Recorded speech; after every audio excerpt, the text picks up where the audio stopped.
Hey there, Agile Adventurer. Just a quick question. What if, for the price of a fancy coffee or half a pizza, you could unlock over 700 hours of the best Agile content on the planet? That's audio, video, e-courses, books, presentations, all that you can think of. But you can also join live calls with world-class practitioners and hang out in a flame war-free and AI slop-clean Slack with the sharpest minds in the game. Oh, and yes, you get direct access to me, Vasco, your Scrum Master Toolbox podcast. No, this is not a drill. It's the Scrum Master Toolbox membership. And it's your unfair advantage in the Agile world. So if you want to know more, go check out scrummastertoolbox.org/membership. That's scrummastertoolbox.org/membership. And check out all the goodies we have for you. Do it now. But if you're not doing it now, let's listen to the podcast. Hello, everybody. Welcome to our Team Tuesday. This week we have with us Nigel Baker. Hey, Nigel. Welcome back. Hi, it's good to be back. I'm so glad to come back this next day. We've been whole 24 hours since we last spoke. Well, for some, that is exactly true. Although many people do listen to the whole week in one go a week later, which is a great way to kind of stay in the context of the guest's universe.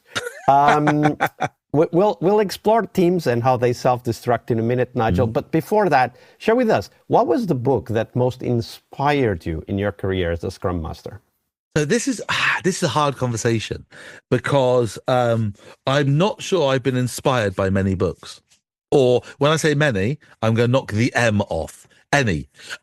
Because when I got into this, it was kind of what was happening in the real world was ahead of the literature. So the literature was coming behind like a baggage train. Some would argue it still is, but that's another discussion. Yeah, well, a lot of people, though, the literature is the only access they've had to the ideas. So that's fine, that's okay. But it meant that a lot of books I picked up, I was like, yeah, this is great. I agree, I agree the hell out of it. But it makes nothing new in it, nothing inspiring. The books that got me interested in terms of ideas were ones that were more adjacent to Agile than Agile. So I remember reading back in the day Kimball Fisher's Leading Self-Directed Work Teams, which is kind of one of the inspirations for the Scrum Master role. I don't know if people say that anymore, but it is. If you read it, you can see where people have gone and Control-C, Control-V, some content out of it. But what I like about it is it avoids all the jargon. So it's got its own jargon, but it's not talking in the very loaded terminology we have in the Agile and Scrum space. So you can kind of see a whole different industry, a whole different world exploring similar principles and similar techniques. So I quite like that one. Other books I particularly enjoyed that have really influenced me are, well, all the Strategizer stuff by Alex Osterwalder and Extra, because that was an area I didn't pick up in work. I had to pick up outside as a coach. So what was that book by Osterwalder? There's multiple books by Osterwalder, like Testing Business Ideas, Business Model Creation, High Impact Teams, I think is one of them. Those. I like those. They're great coffee table books, a great read and a great thing to leave laying around. But the final two I wanted to get to, and the real ones I wanted to get to, right? Real ones. Jeff Watt's my first Scrum Master. Right, I've known Jeff 25 years. Right, he was my boss for the first 5. I've known him 25 years. Right, he's a great brain. He's a great mind. I know he's very famous in the Scrum Master space, but he wrote a great book called Scrum Mastery years ago, which I think is a great foundational text. If you want to get going with being a Scrum Master, it's a great thing to get you going. Right, but there is a book I've been waiting for. I've had this book on order for, I believe it was 4.5 years until Amazon cancelled the pre-order because it's still not coming yet, which is the latest edition of the Facilitator's Guide to Participatory Decision Making by Sam Kainer et al. I'm on, I think, 2nd or 3rd edition. I've been waiting for the 4th for like 4.5 years. And so I would get emails every 6 months from Amazon saying, it's delayed. And then finally, even Amazon gave up. But it's a great book. It's not like a good read. You wouldn't sit down, read it cover to cover, but it's a great reference guide for participatory decision making, which is the big issue that's coming up for me next. And the a big great problem in teams. and also a great reference in terms of inspiration. Like if you have a big meeting coming up where you have some high-powered stakeholders that need to make a decision, you can go to the book and you can actually look up ideas. And I really like how practical it is. So it's not. I mean, it does refer to theory, but it's very practical, and it has very concrete strategies and techniques that you can use. Yeah, because a lot of times people don't want to be like, I say a lot of agile books are very vibey. They're very like, hey, let's have some feelings and some vibes and some principles. And I'm like, that's great. But as a real ordinary person in work, how am I going to do that? Like, I need real things I can actually do as a real person. So let's talk about vibing, because the next topic is teams and how sometimes they kind of get in their own way. And we want to explore one of those stories, Nigel. So tell us the story of that team. Give us a little bit of the context and walk us through how those vibes deteriorated over time and eventually led to the team self-destructing. Yeah. So I think the world, what's the phrase? It is, the world won't end with a bang, but with a whimper. Okay. So my great fear is not teams exploding like a bomb where they all fall out and disagree. That shows they care. Right? The big thing for me is teams caring, right? If I'm angry and I hate you, there's a reason for the hate. There's we have a care of the topic. We have feelings about the topic, and at least it's blowing up for creative differences. My horrible thing with teams, and I see it again and again, is teams that decay slowly with whimper, where Lencioni, the dysfunctions of a team. There's inattention to results. That is awful. However, my concern is like not taking responsibility, inattention to decision making, to being accountable and responsible for something. Teams that try to avoid that responsibility, avoid that accountability. So how did that happen for this particular team? So first, there's a difficulty, right? Because if teams end up, self-destructing slowly and over time, it's going to take a lot of effort even from us to detect that early enough to be able to reverse it. So tell us that story. Yeah. So this is for me seeing it as a coach. Okay, so I have less power in this situation, but what we're seeing there is effectively, again, it's actually been multiple examples. So I've got to be careful which one I don't jump between them, but it's where a team kind of doesn't want to take responsibility for decision making, doesn't want to take responsibility for the yes or no. And so it handles it in a variety of different ways that kills the team. So how does that show up? Yeah, so a few ways are the teams try to anoint a dictator. So the classic thing with self-organization is a very febrile, delicate frame. It's hard to get a team energized and self-organizing, swirling and whirling, and it's very difficult to keep it in that state because it's not very natural for people. And so what people will often try and do is self-organize themselves out of self-organization. So they effectively anoint a hidden dictator. So it's not like sometimes it's just the project manager. So systemically and systematically, the organization just goes, you're doing Scrum. She's making all the decisions. And then you're kind of lost self-organization anyway from a system point of view. But the danger is even if the organization is intelligent and coherent enough to try and avoid that, the team secretly do it. So they anoint like the big brain, the big mouth to make all the decisions. So everyone looks at them in a meeting to say, what do you think? Yeah. Right? What would Nigel say? Basically that type of thing. Looking at me, because I've got a big mouth and lots of opinions, right? And so as a coach, it's really hard. Well, actually, no. As a coach, it's easier because a coach, you're like Obi-Wan in Star Wars when he's dead. So you have no influence over the material universe. You're there going, ooh, go to Dagobah, Luke. But that's about it, really, advice, right? But as a Scrum Master, you're a real coach on the real pitch, playing the game with everyone else. So it puts you in a lot more difficult spots to avoid that, to avoid being anointed king. So how would you, let's talk to the Scrum Master out there who maybe started noticing this anti-pattern, let's call it that way of naming a dictator, or even implicitly deferring to an implicit dictator. How would you tackle that as a Scrum Master? How would you first bring it up to consciousness and then hopefully over time tackle that anti-pattern? Yeah, so the three things I tend to do is first things first, let's talk about it as a group.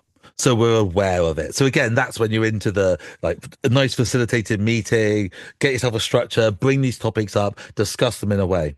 But on a day-to-day basis in real life, there's two major tools I use, which is the famous yes and, the improv idea, and Socratic questioning or powerful questioning. So yes and, for me, is a great tool to get people owning an idea. So if you don't know yes and, this is from the world of teaching English as a foreign language, the difference between yes but and yes and in English. Yes but negates what you say before. Vasco, you are a champion, a hero. You've been a fantastic legend in our company for so many years. I'm proud to call you a colleague. I'm proud to call you a friend. But, like, oh dear, redundancy's coming. And yes, and is building on the idea. So a lot of improv comedians, because people may know, I'm great friends with Paul Goddard, famous agile coach who's written loads of books on improv comedy. I'm a huge fan, like him, of improvised comedy. And improvised comedy works in this way of, it's called the offer. You accept what someone says is true and you add to it. So you take their idea and you add to it. You don't negate it. You don't block it. You add to it. Then you hand it back. Okay. This is a great trick to use with teams that try and get you to make decisions. So they say, we're thinking of ordering some balloons like for the party. And you go, yes. And we could ask the office what color they would like. So that they're keeping ownership with the people, and I'm adding to their ownership. I'm not adding work. I'm adding to their ownership. I'm not taking it from them by saying, yes, but we can't do that. I'm making the final decision. So that's just a verbal trick to keep empowerment where it needs to be. But powerful questioning is a great one, where, we joked about Obi-Wan Kenobi from Star Wars. It's Yoda. It's like, yes, why do you think that? And you could use that to keep the ownership with people. So, and I remember Jeff doing this to me when I was a developer and thinking, oh, for God's sake, Jeff, give me a straight answer. But the point was, he was trying to get me to make the decisions. I would use once, that. Talking to a colleague who would always come to me with questions, expecting me to give him an answer. Yeah. And after a few interactions over time, eventually he came to me with a question, and then I looked at him, held the silence for a bit, and then he said, "You're going to ask me what I would do, aren't you?" Yeah. Yes, exactly. Yeah. But it's one of the great tools of powerful questioning. Is like, I always joke with people I teach and stuff that, a typical question, like, I am ignorant, you have knowledge. I'm using a question to get knowledge passed from you to me. But Socratic questioning, I'm ignorant, you have knowledge. I'm getting you to pass knowledge from you to you. So it's insightfulness, but it's very hot. And so you've got to be very careful with it. Like, I was one of the great proponents as a coach of saying, look, the key word in agile coach isn't agile, it's coach, right? So the idea of coaching skills, and everyone's got into coaching skills in a huge way. I am slightly regretting it because we've got a whole range of coaches out there who are almost life coaches, where all they have is the, what do you think? And actually, in real life, for real people in real life, sometimes they do need help. Like, they know, I don't want to have therapy on this particular answer. I just need to know which server the files are on. I don't need to therapy. And so again, as a Scrum Master, so when I see teams struggling to take accountability, right, I need to understand I can't just use coaching techniques to get them to take accountability. I have to give them advice and support so they can own that accountability. And we will explore coaching in a very practical way in the next episode. For now, Nigel, it's been a pleasure. Thank you very much for sharing that story with us. It's been great fun. Thank you for having me. All right, I hope you liked this episode. But before you hit next episode, here's the deal. This podcast is powered by people like you, the members who wanted more than just inspiration. They wanted real tools and real connection to people who are practicing Agile every day.